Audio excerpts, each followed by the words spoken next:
Science tells us that decisions made in moments of anger have a much higher chance of being wrong. Why? Because when we're angry, our brain isn't thinking logically. It's running on pure emotion.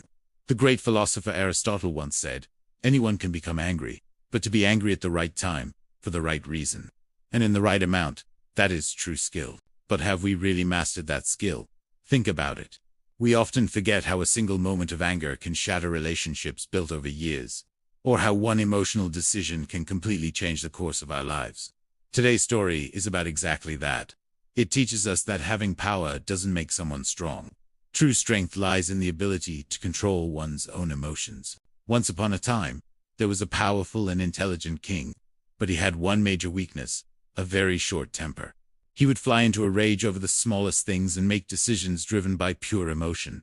Because of this, people often faced severe punishments for minor mistakes. One day, the king's childhood teacher, the man who had taught him not just from books, but about life itself, arrived in the kingdom.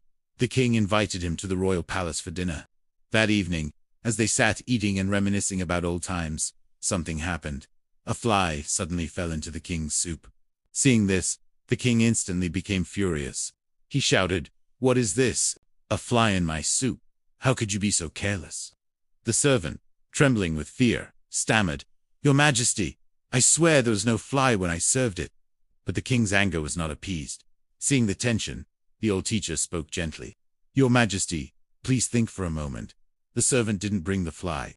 It must have fallen in afterward." The king snapped back, "Teacher, you don't understand. Even small things like this completely ruin my mood." The teacher smiled softly and said, "Your Majesty, the fly did not destroy your peace. Your reaction did. A person who cannot rule their own emotions can never truly rule anything else." These words struck the king, and he fell silent. The teacher continued, "Decisions made in anger or extreme joy are almost always wrong. Before you make any decision, give yourself time. Don't let your emotions control you. You must learn to control them." The king confessed in a low voice, "But I try." "You must learn to control them." The king confessed in a low voice, "But I try. I just can't seem to control my anger." "That's because you've never practiced," the teacher replied. "Patience is a habit. Just as you exercise to build strength, you must practice to build emotional control." These words left a deep impact on the king. In the days that followed, he started to practice pausing before he reacted. He soon realized that when his mind was calm, his thoughts became clearer, and with clear thinking came better decisions. After some time, the king noticed a profound change. He was much calmer. Making decisions in the royal court became easier, and his people began to respect him more, not just fear him. His kingdom, and his own life, became more peaceful and happy. One day, the king went to his old teacher and said, "Your words have changed my life. I finally understand. True strength isn't in anger. It's in control." The teacher smiled kindly. "Your Majesty, you are not alone in this struggle. Many people fail to control their emotions and act under pressure. Share what you have learned. Encourage others to practice calmness and patience, so they too can live better lives." The teacher then added, "It's important to understand that emotions like anger, happiness, and sadness come and go. They are a natural part of life. We shouldn't be swept away by them. Instead, by staying calm and patient, we can guide our own lives, rather than being driven by temporary feelings." This lesson isn't just for a king.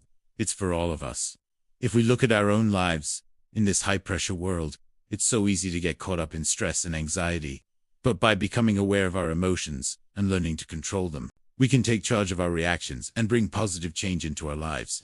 Emotions themselves are natural and unavoidable. It's how we react to them that can cause harm. Acting impulsively under emotional pressure often leads to regret. So, the first step to emotional control is identifying your emotional triggers. These are the specific things that make you angry, anxious, or upset. They're different for everyone. For some, it might be criticism at work. For others, it could be getting stuck in traffic, or maybe a memory of a past loss brings a wave of sadness. To find your triggers, you need to practice self-reflection. When you feel overwhelmed by an emotion, try to stay in the moment and just observe it, without judgment. Simple mindfulness techniques, like deep breathing exercises or a short meditation, can help calm your mind. When you encounter a trigger, pay attention to your thoughts, your feelings, and even the physical sensations in your body. This helps you understand your own reaction patterns and how you can begin to change them. There are other simple ways to manage emotions in the heat of the moment. You can take a short break, talk to a trusted friend, or do something you find relaxing. Most importantly, always remember that emotions are temporary. They will pass. By being kind and patient with yourself, you can navigate life's challenges without being ruled by your feelings. And that is when you can build a life that is more fulfilling, peaceful, balanced, and free from regret. Thanks for watching. If this story resonated with you, please like, share, and subscribe for more content to help you on your journey. See you next time.